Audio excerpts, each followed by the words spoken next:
दोस्तों आज जर्मनी को 6,30,000 लोगों की ज़रूरत है।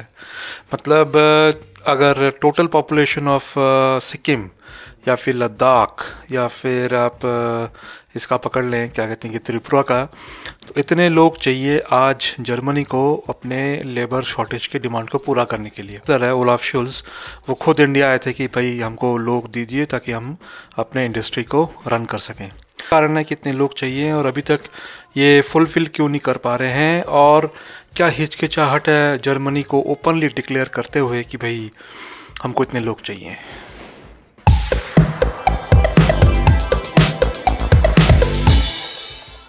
तो दोस्तों 6,30,000 जॉब पोजीशंस अवेलेबल हैं। यस दोस्तों, 6,30,000। हंगेरी से भी ज़्यादा, या फिर क्रोएशिया या फिर माल्टा, ये सब दूर दूर की बात है। 6,30,000 दोस्तों लोग चाहिए जर्मनी को, अगर अपने स्केल या अगर अपने कंपनीज को आगे बढ़ाने हैं दोस्तों।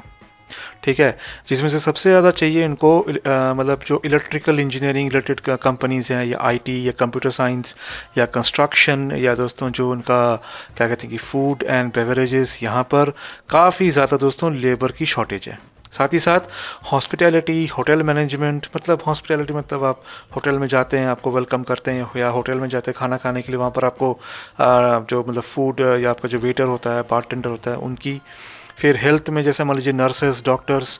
फिर दोस्तों आपका मतलब काफ़ी ज़्यादा, मतलब 80,000, 80,000 कोई कम नहीं। तो दोस्तों इतने सारे लोग, उनको सिर्फ चाहिए टीचिंग पोजीशंस के लिए, जो मतलब लोग बच्चों को पढ़ा सके दोस्तों, सिर्फ पढ़ाने के लिए दोस्तों। ठीक है, तो ये जर्मनी का दोस्तों अभी 2023 का आंकड़ा है। आगे 2 साल में जर्मनी को और भी लोग चाहिए होंगे अपनी इंडस्ट्री को बढ़ाने के लिए। दोस्तों जर्मनी हमेशा माना जाता है अपने क्वालिटी प्रोडक्ट के लिए, अपने क्वालिटी मेंटेन करने के लिए। लेकिन किसी भी चीज़ का दोस्तों एक फिनिश प्रोडक्ट जो होता है वो शुरू होता है रॉ मटेरियल से। और रॉ मटेरियल्स पहले जर्मन लोग खुद ही काम करते थे। हुआ क्या था 1989 90 जब सोवियत रूस टूट गया था और बर्लिन वॉल करने के बाद जितने भी ईस्ट जर्मनी वाले थे सारे वेस्ट जर्मनी में आके मिल गए, या जितने वेस्ट थे सारे ईस्ट में चले गए।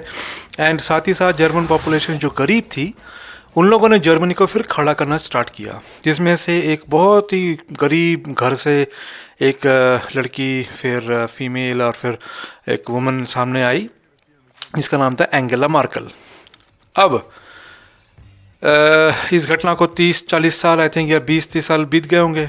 अब लोगों के पास पैसा आ गया, लोगों के पेट भर गए, तो वही लोग आजकल उठ के चले गए अमेरिका या फिर कनाडा या फिर ऑस्ट्रेलिया या वर्ल्ड के इन जगहों पे।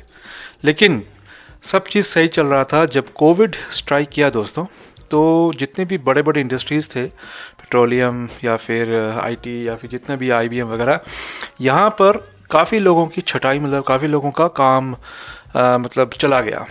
और उन लोगों ने क्या, मतलब वो लोग चुप बैठ गए नहीं, आज उन सब ने अपने अपने इंडस्ट्रीज़ खोल लिए हैं जर्मनी के आसपास। Berlin, Hamburg, Nuremberg, Dresden, Cologne, बेस्टोन, या फिर आप क्या कहते हैं कि ये मतलब और भी जितनी भी जगह हैं आपके जर्मनी का मतलब आसपास। लेकिन अब उन इंडस्ट्री में, वो छोटे छोटे जो खोले दोस्त इंडस्ट्री में, रॉ मटेरियल, फिर से वही दिक्कत है कि रॉ मटेरियल वाला जो काम है वो कौन करे, क्योंकि फिनिश प्रोडक्ट सबको पता है वो, और वो उनके काफ़ी अच्छे लोग हैं जो वो फिनिश प्रोडक्ट कर सकते हैं। लेकिन रॉ मटेरियल कैसे करें? तो कुछ महीनों तक इन लोगों ने आउट शिपिंग की दूसरे कंट्रीज़ में, सच एज इंडिया, थाईलैंड या ये। लेकिन दोस्तों क्या हो गया कि उनके प्रोडक्ट्स के कॉपी बनने चालू हो गए, मतलब कोई भी चीज़ का कॉपी बनना मतलब स्टार्ट हो गया। तो अब इसीलिए जर्मनी ने ये फैसला लिया है कि भाई हम बाहर से थर्ड कंट्री नेशनल्स या इंडियंस या इनको यहाँ पर नौकरी के लिए लेके आए। दोस्तों जर्मनी हमेशा माना जाता है अपने क्वालिटी प्रोडक्ट के लिए, अपने क्वालिटी मेंटेन करने के लिए। लेकिन किसी भी चीज़ का दोस्तों एक फिनिश प्रोडक्ट जो होता है वो शुरू होता है रॉ मटेरियल से। और रॉ मटेरियल्स पहले जर्मन लोग खुद ही काम करते थे। हुआ क्या था 1989 90 जब सोवियत रूस टूट गया था और बर्लिन वॉल करने के बाद जितने भी ईस्ट जर्मनी वाले थे सारे वेस्ट जर्मनी में आके मिल गए, या जितने वेस्ट थे सारे ईस्ट में चले गए।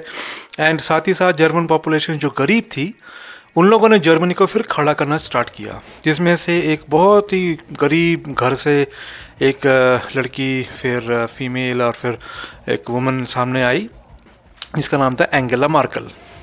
अब इस घटना को 30-40 साल आई थिंक या 20-30 साल बीत गए होंगे।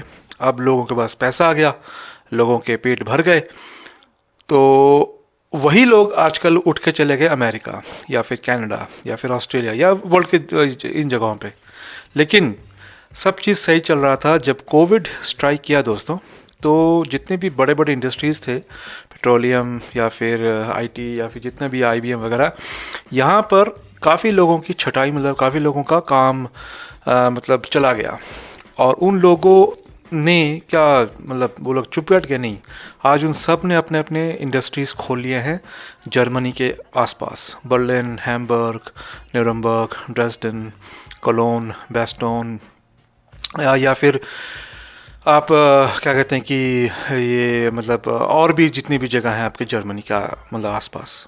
लेकिन अब उन इंडस्ट्री में, वो छोटे छोटे जो खोले दोस्त इंडस्ट्री में, रॉ मटेरियल, फिर से वही दिक्कत है कि रॉ मटेरियल या रॉ मटेरियल वाला जो काम है वो कौन करे, क्योंकि फिनिश प्रोडक्ट सबको पता है वो, और वो उनके काफ़ी अच्छे लोग हैं जो वो फिनिश प्रोडक्ट कर सकते हैं, लेकिन रॉ मटेरियल कैसे करें। तो कुछ महीनों तक इन लोगों ने शिपिंग, आउट शिपिंग की दूसरे कंट्रीज़ में, सच एज इंडिया, थाईलैंड या ये। लेकिन दोस्तों क्या हो गया कि उनके प्रोडक्ट्स के कॉपी बनने चालू हो गए, मतलब कोई भी चीज़ का कॉपी बनना मतलब स्टार्ट हो गया। तो अब इसीलिए जर्मनी ने ये फैसला लिया है कि भाई हम बाहर से थर्ड कंट्री नेशनल्स या इंडियंस या इनको यहाँ पर नौकरी के लिए लेके आएँ।